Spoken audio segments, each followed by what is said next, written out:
Hi guys, thanks for joining me here at the Manor. One of the things that we have done every year is showcase all of our Halloween decorations outside with haunted walkthroughs, both daytime walkthroughs and nighttime walkthroughs here on YouTube. One of the things that we haven't done is showcase our collection of jack-o'-lanterns. And I'm not talking about the massive amount of pumpkins that my wife puts out for Halloween for our pumpkin patch. I'm talking about specific jack-o'-lanterns that I have carved every single year since we got married. I decided on this tradition the very first year that we were together, where I would carve a specific jack-o'-lantern out of a funkin, sort of things that would last forever and would sort of become like each particular year like a story of our lives in a sense, showcasing the things that both Amanda and I love.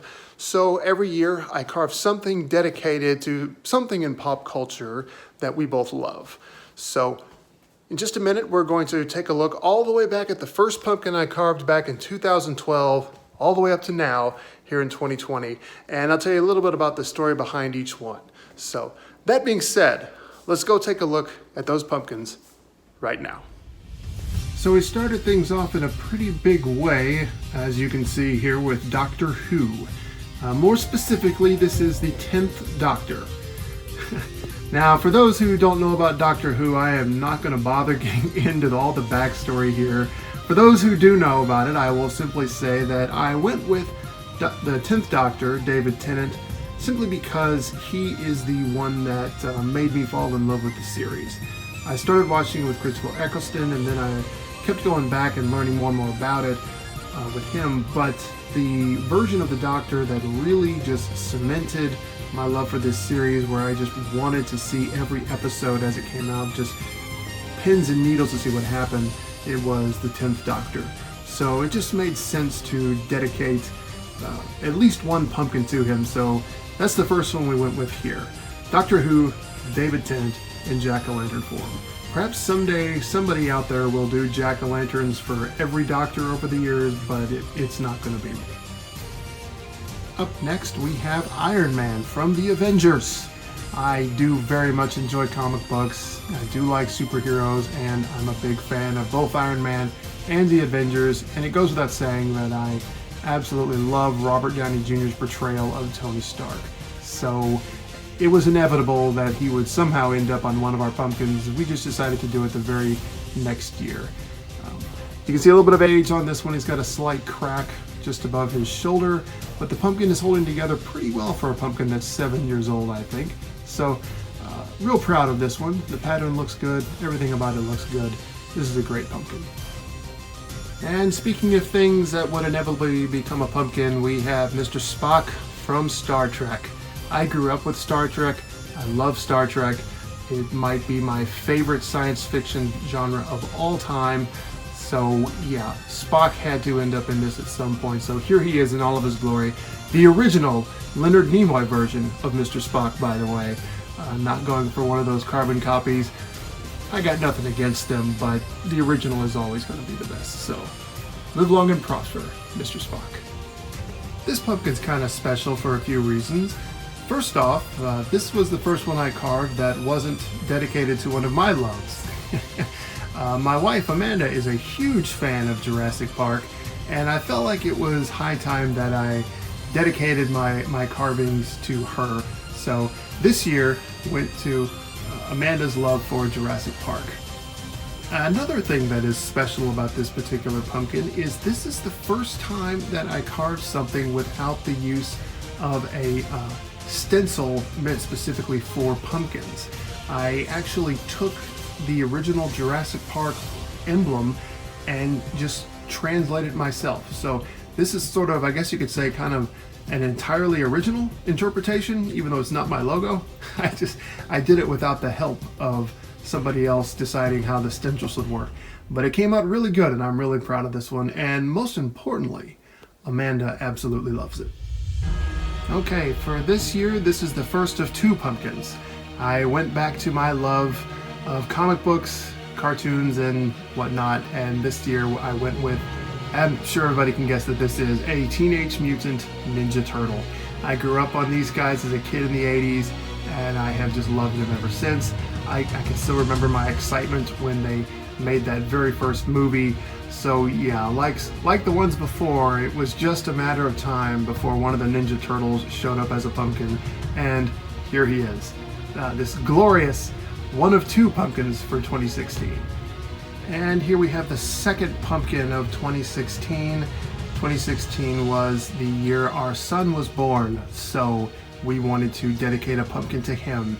We carved out the words Cal's First Halloween 2016, and then we actually placed his hands on the pumpkin here, as you can see, traced around him, and then I carved that out.